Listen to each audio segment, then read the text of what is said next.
No, and right there is an end in sight. Many of you, the last year, have been so isolated to the point where I wouldn't blame you if you just forgotten the entire concept of a handshake. Good Christ, in 3 months' time, and it'll apparently be safe to go down the pub, but you're probably all gonna forget how to order a pint. You'll probably queue up at the bar, someone will cough, and you'll instantly be paralyzed by fear, ducking under the table before fetching up your morning board of shreddies. Good Christ, for the last year, most of you will have had about as much bodily contact as Anne Frank in the attic. But finally, good old Boris Johnson waddled out in front of a camera this week. Again, typically looking like he just spent the previous night sleeping in a park, whilst combing his hair with a knife and fork. But he's just said about the roadmap for lifting lockdown. And can I be the first one to say, thank Christ that I haven't set foot in the gym since March 2020. Right now, I get out of breath just looking at a flight of stairs. For the last year, I've been working with baby weights. Look at the size of this. Your Aunt Bertha could probably knock out 4 or 5 of these. Good Christ, it's like lifting a bastard balloon. But lads, trapping the entire nation indoors for 12 months. I'm pretty sure most of the country have been living off melted Kit Kats and tubs of Pringles. But finally, the 8th of March is when all of the schools and colleges will open. A date that will be welcomed by school kids and kiddie fiddlers nationwide. Well, actually, school kids. Are you happy about this? Actually, I probably shouldn't engage in dialogue here. Talking to children on the internet is what got Adam Johnson in trouble. But listen, I remember when I was back in school, back when I couldn't even locate bastard Paraguay on a map, and honestly thought trigonometry was a breed of fish. If you told me that my education would be cancelled forever at 15 years of age, I'd probably have been initially delighted. I would have spent every waking hour knocking one out in a bath to celebrate. But at the same time, without school, I'd probably have spent my 20s struggling to tie my own shoelaces, and I would have been lucky not to be hit by a bus by the age of 23. Apparently face coverings are recommended in class, for secondary school students anyway, and considering the gross levels of uncontrolled acting at that age, I'm pretty sure you'd probably like that to be a permanent thing. Good Christ, when I was in school, the amount of classmates who looked like walking pizzas, trust me, face coverings would have done them a favour. Also happening on the 8th of March is the guidelines that 2 people from different households can meet outside for recreation, which can include a coffee on a bench.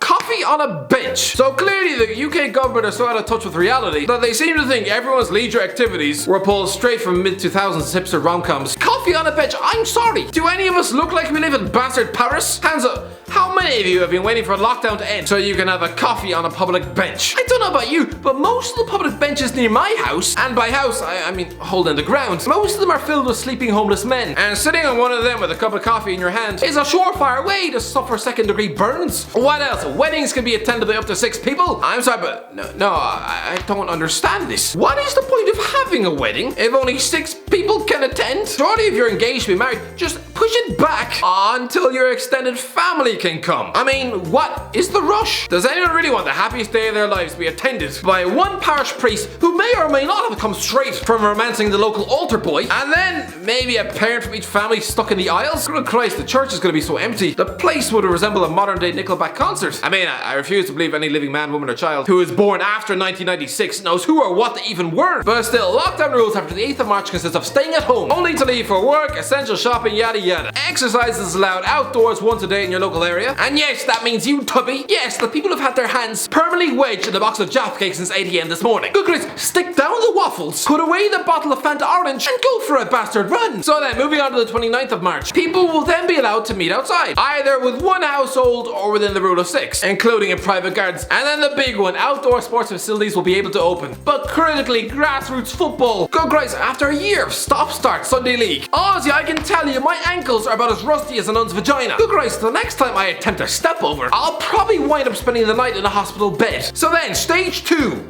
No earlier than 12th of April. All shops will be allowed to open. Although Mike Ashley will probably still be adamant that Sports Direct provides an essential service. If charging overpriced fees for a pair of football boots and tennis rackets that will probably dissolve upon impact, then sure, apparently that constitutes as essential service. Anyway, gyms and spas will reopen, and I'm pretty sure most of the nation by then will have the combined muscle strength of a diabetic piglet. Good Christ, the next time I try and lift a barbell, I'm probably gonna cough up my lungs. What else? Zoos, parks, and drive-in cinemas can reopen. And with that, Hollywood directors probably breathed a sigh of relief. I'm guessing half those impatient rich fat cats have spent the last year banging their head against a toilet seat. The amount of movies that have been pushed back since March of last year. Good Christ, for 6 months, there was a billboard advertising A Quiet Place 2 coming soon. I'm sorry, coming soon? By the time we get around to watching that, I'm pretty sure the kids in that movie will be applying for university. And good Christ, the latest Bond movie is apparently costing the movie production company $1 million in bank loans for every month it's pushed back. And it's not even a particularly hype movie that's going to be worth the effort. universe. If Idris Elba was cast as Bond, you'd expect a box office smash. People would want to see that, but wheeling out Daniel Craig for a 15th year of playing the same character, his 5th Bond movie, and even the last edition Spectre, it performed about as well as my uncle on his wedding night. He stuck it in her ear. And considering Craig is 52 years of age, and with a face beginning to resemble a wrinkly potato, how is he supposed to accurately portray a believable MI5 super agent when he looks like he'd probably pull a hamstring climbing out of the bath? Good grief, how is he supposed to romance the secretary and take on a super villain when he looks like if Hans Moleman tried to iron his face? So then, stage 3, no earlier than 17th of May, people can meet up in groups of up to 30 outdoors, which is good news for the teenagers looking to congregate and skull tins of whiskey down the local skate park. Now they'll be able to do this guilt-free. Well, that is until they wake up the next morning, realizing they've accidentally kissed their cousin. Pubs, restaurants, or hospitals can then seat customers indoors. Great, because honestly, I'm beginning to forget what the taste of a pint actually feels like. I'd imagine after an entire year of abstinence, it probably tastes like a glass full of toilet water. Apparently, indoor entertainment like museums, theaters, and cinemas will be back. Hotels and B&Bs can open. Great news. And then finally, stage 4. No earlier than June 21st, all legal limits on social contact will be removed, and nightclubs will be allowed to reopen. I'm saying, what? Are you telling me that right now? I get death stares for failing to stifle a sneeze in Tesco's. People look at me as if I've just cycled over their cat. And yet, in 16 weeks, you'll all be huddled together like cattle in some poorly lit nightclub that most likely reeks of cigarettes and last night's piss. Listen, this all sounds positive news, but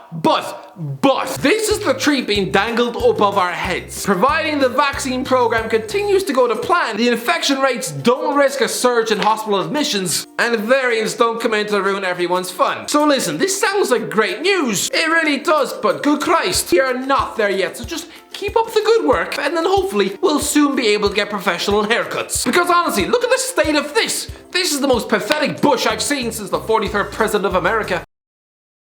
And with that said, it wasn't much of a video, just a quick rundown of the lockdown rules. Anyway, let me know what you want to see. Is there any YouTube drama you want me to cover? Anything, any topical news? Anyway, let me know what other stuff you want to see covered below. Let me know in the comments below if you enjoyed the video. Don't forget to like, subscribe, and as always, I'll talk to you in a while.